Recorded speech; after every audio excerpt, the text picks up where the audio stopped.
Hello everyone and welcome to this video. Okay, so let me raise here a little bit more of the webcam so I can talk right looking at your eyes right now. So the thing is, a lot of people wanted me to show in a longer video, in a more detailed video, how does my work process, like the whole artwork process work.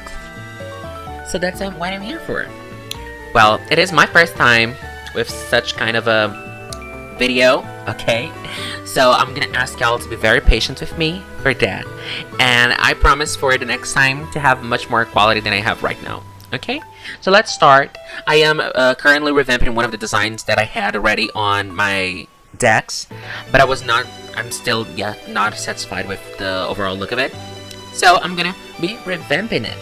I've already done the first stage, as you can see here. Let me show y'all here. So this was the old one, and now this is the new one, more round, more cutesy, and of course with more perspective, because it's something that I'm lately trying to, make sure that I give my designs as well a sense of depth with a lot of perspective. So I've already started with this first one. I'm gonna show how do I clean my sketches, because I am very picky with sketches, so I like them very clean. And then I'm gonna move on to the evolution. Okay. When I do the sketch and all, as I said, I try to think in a way that I'm gonna give that depth. That's so hard to pronounce, to the character. So that's why I'm making this. I'm making a little bit more cutesy, so it's more appealing because I like cute things. Even a more prominent nose. It's based on a tip here. So there's that. And then after I get this whole thing here that you see, I'm just gonna copy it again. By the way, the software that I'm using, it's Paint Tool Sci, okay? I'm not showing all of it because it gets cut here on OBS that I'm using to record the video. So there's that, but I can do another video about like my brushes, the way that, all these details basically, after, in another video. But today we're gonna focus on the design, and then on the artwork, okay? The part 2 is gonna be the artwork. So I start to clean up. I like to see the drawing sometimes like if they were sculptures. So I just clean up the shapes. I leave them very clear. I didn't put up a texture yet, a pattern. I like sometimes to put pattern on the Pokemon's back or the belly, because animals, they do have like patterns like that in real life. They're not just one color.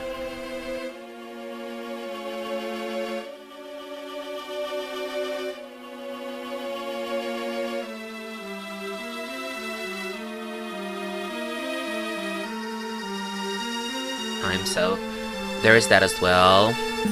Oh, you're gonna see in my videos that I turn the canvas a lot. That's because in here comes a golden tip. I'm even gonna put in the edit here. Golden tip. So the golden tip is when you draw on a tablet, or even in the paper, but like most definitely on a tablet, you're gonna notice that your hand has certain movements that they are more comfortable. It changes for basically everyone.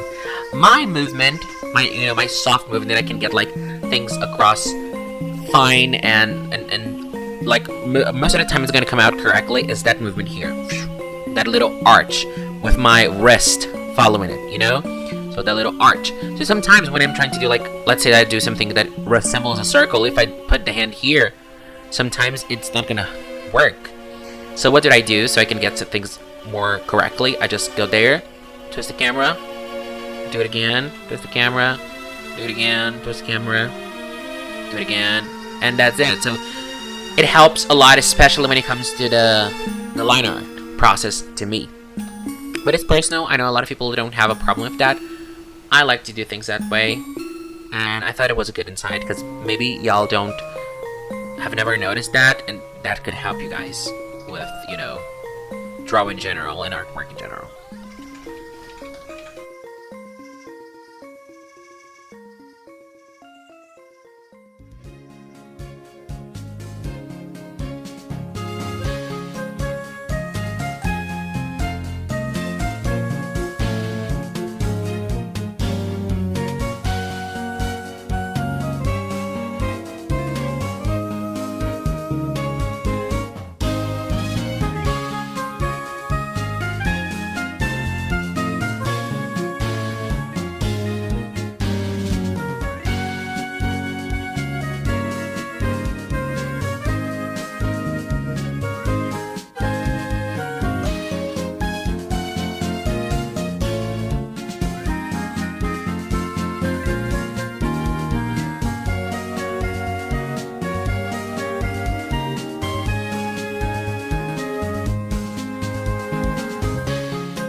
so after I finish cleaning up, I like the design so far, so just mark with a check.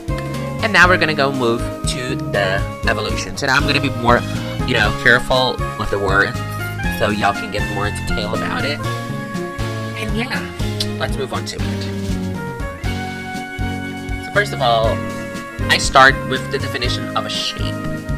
What shape do I want it to have? Since it's a pier, and a pier has a very specific shape, I'm gonna try my best to follow that shape. We usually have like bigger backs, the lower half of the body, a bit bigger, thin legs, a little, like a horse mane here on the top, and of course the iconic trunk. So I'm gonna try to do that. Let's start with an overall shape. I like to start with circles or ellipse. And I'm gonna try to put on a pose where I think it's going to be dynamic and cool, to look at. Right now, I can envision with this little bean here, as if the pier was like that, with the legs open, spread, and the trunk would be going up here. So that's what we're gonna try to do.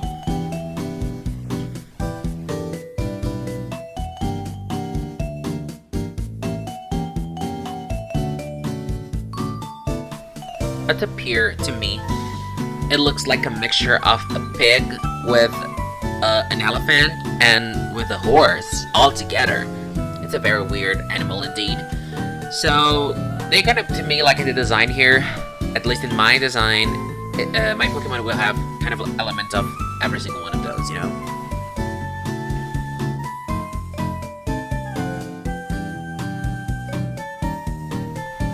The whole idea behind the type and the concept of this Pokemon specifically is as if it was a tapir that is inside the water, because they are semi-aquatic individuals, animals, and it's trying to peek out of the water. And because of that, some kind of lime, some kind of plants start to grow on its back, and they use that as a camouflage to protect themselves from predators. Get a reference from the old design. I don't hate the old design. It's just that I like this one that I felt the need to revamp. It's not that I hate the old design. It's just that I found the need to revamp.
Okay, so now we have the design. I'm pretty satisfied with what we have here.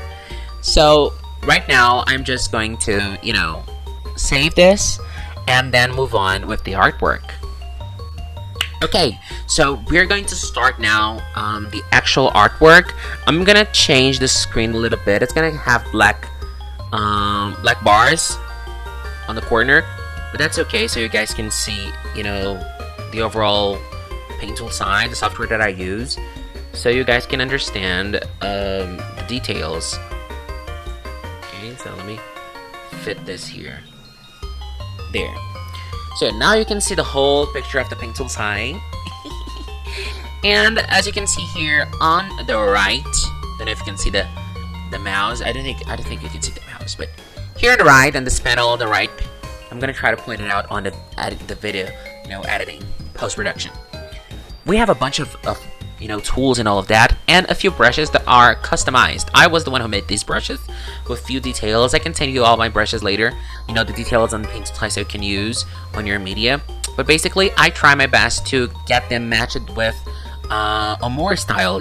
If y'all don't know who Ohmura is one of the main character designers and Pokemon designers from Pokemon Company.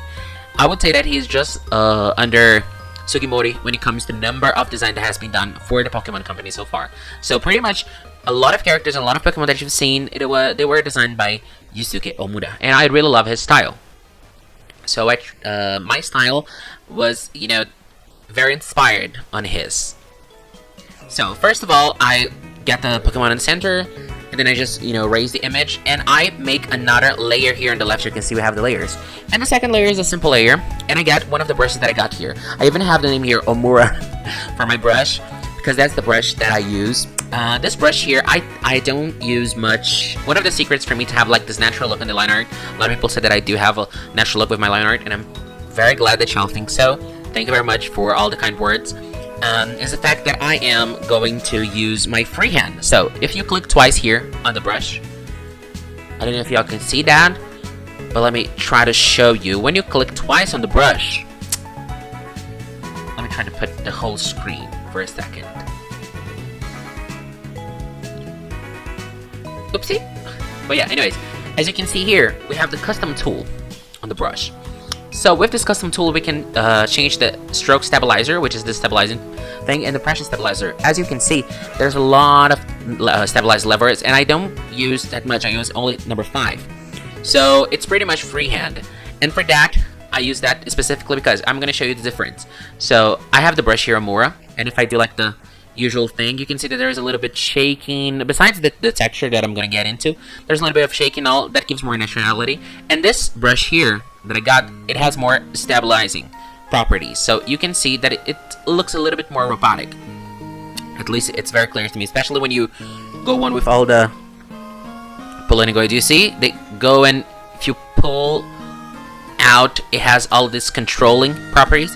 But if you do this with this one here, this does not happen that much because it has not enough stabilization, and I prefer that way. Now, if you are a beginner and you're just starting out and you're not that good with the hand and you have like not such a stable hand, it's totally okay to use stabilizers. Okay, you can still make natural line arts, you can still make amazing artwork with them.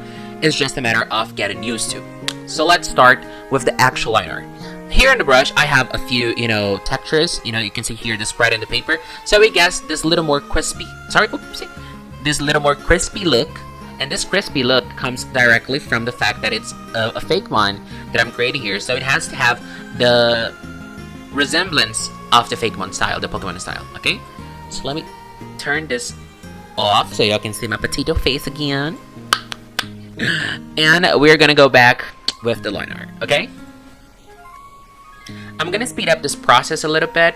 In part, every single time that I pause, I'm going to make sure to, point out why am I pausing it, so y'all can understand what is the, the thought behind the line art. So let's start.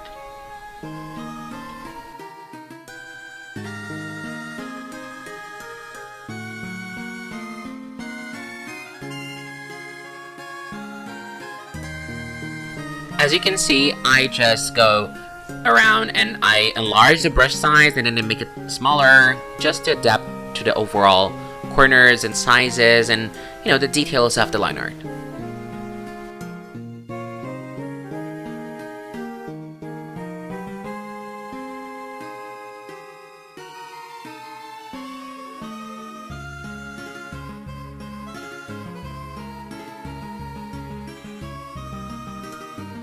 Oh, by the way, just to make sure that y'all understand, you can do line art with the mouse as well if you don't have a tablet. I used to draw actually with the mouse back in my day. Of course, it's not as precise as, you know, the kind of details that you can get with the tablet. So I would highly recommend for you to get one. But if you don't, you can use a mouse as well. You know, draw traditional and then use the mouse for it. It's okay. What it matters is about the technique and the patience that you put into it, the time that you put into it, and it's gonna be assured that you're gonna have a great result with that.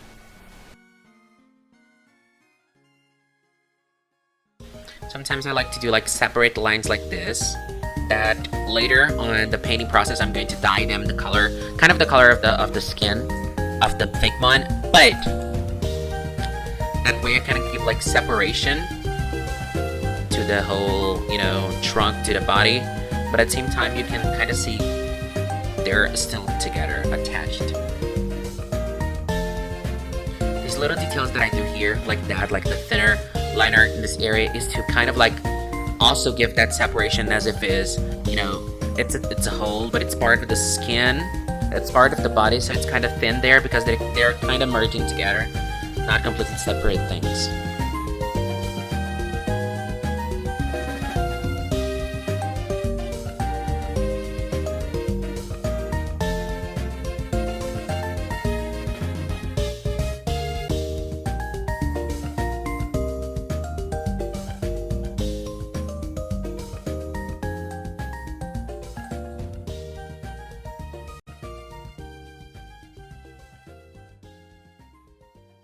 And that's the line art. So now we have the line art finished. We're gonna start coloring. The coloring aspect is very individual. So if you watch like different artists, they're gonna have different approaches for that kind of step. I'm gonna show mine. It's nothing about being right or wrong. It's just the way that I do. Okay. And I try to be like very precise, and I try to also be fast, like not in detriment of the quality, but fast, because I am in a hurry. So first of all, I select the outside, and then I invert the selection and paste all a black blob like a silhouette. This is used like a silhouette, of course, if I want to make like a, oh my god, it's like a reveal. Oh, the silhouette. But also because it's gonna be the base for us. I'm gonna put the, as you can see here on the left, the layer that got the blob back down. Do you see like under the line art? I'm gonna create a clip and group. If you do that in Photoshop, it's just as if you was doing a clipping mask. It is the same thing, okay? You can do that in Photoshop as well. And I'm gonna paste the main color. The main color that I want for this here, it's like a dirty blue, like that. A dirty blue, some sort of like dirty blue, you know? Let's test the brown. I didn't think of the colors immediately, so it's up to you guys, honestly. If you decided beforehand, I did not. I'm okay with that, not deciding. Like this green a little bit more. I did another layer, as you can see, for the next color, so that they don't get like all together. If I don't like them, I can just remove and change them. For the eyes, I never go like completely pitch black. It's like a very dark gray. For the hooves and for the whites, like the white of the eye, I never go like white for you. It's like a very, very, very, very light blue. You look at it, but it reads as white. And as for the trunk here, I'm going to use this tool that I got here as a selection tool. Once again, you can do that on Photoshop. And I'm just going to close the gaps that I've created before. And then I'm just going to click inside and select it. And then we have the general coloring. So what we're going to do now is that we're going to create a new layer. Okay? We don't even have to connect the layers down if you don't want to. And we're going to create another clipping group. We're going to select this multiply kind of mode. It exists in Photoshop as well, and most of like the softwares that you can do artwork and graphic design, they do have this kind of layer. This, what it does, so let's say that I have a normal layer here and I paste this burgundy like purplish color, darken it out. I want to use this color as the shading, because I don't want to use pure black, because pure black most of the time it looks very grayish, so it doesn't look that natural. Because the shadows, natural, they are not black, they are like a darker version of the light that you have. So I usually use this tone here. This tone is also very inspired in Ohmura and Sugi. It's what they use for their artwork, so there is that as well. And I go to multiply, because when I click on multiply, you can see here, it multiplies the color that you put in. That's why the name is multiplying. It multiplies the color that you put it in with the color under it. So if I put it like 40% here, if I put it normal, you can see that it has this purplish tint, but when I put multiply, it kind of adapts itself to the color under it. So it has a slight purple undertone, and that's exactly what I'm going for. So I start by, deciding the places where the light hits. You have to have a very good notion with lighting here, because you need to understand where the light hits, so your shading is more precise and looks more natural.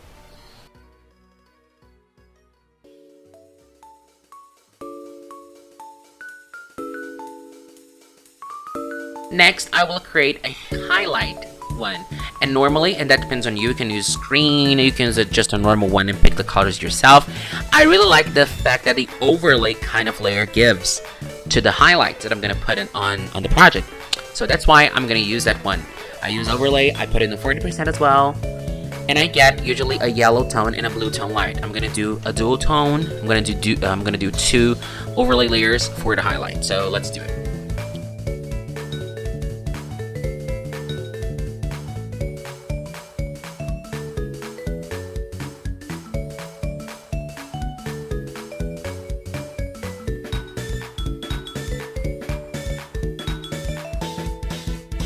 I go and create a layer on the top of the line art layer, and that layer is going, and I do a clipping group, of course, because I just want to affect the line art layer itself.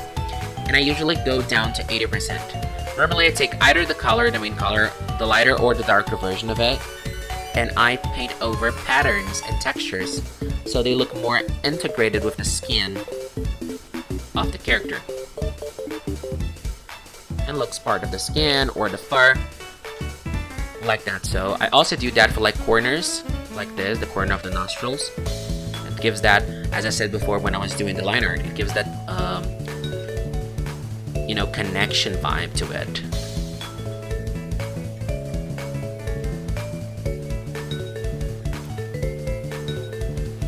After all that is done, I will create another layer. I'm creating 2 layers actually, one 50% and one 100%. I'm going to get my white, like full white, and I'm going to do the eye highlight. It doesn't matter if you go over the line, we're going to clean up later. And I'm going to get the 100% one, and I'm going to paint it in, as I'm doing here. We're going to get the 2 together, and we're going to clean up.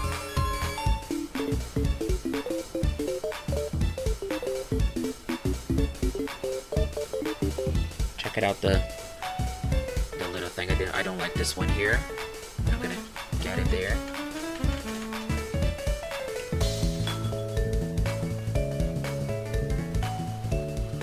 And now we're gonna clean.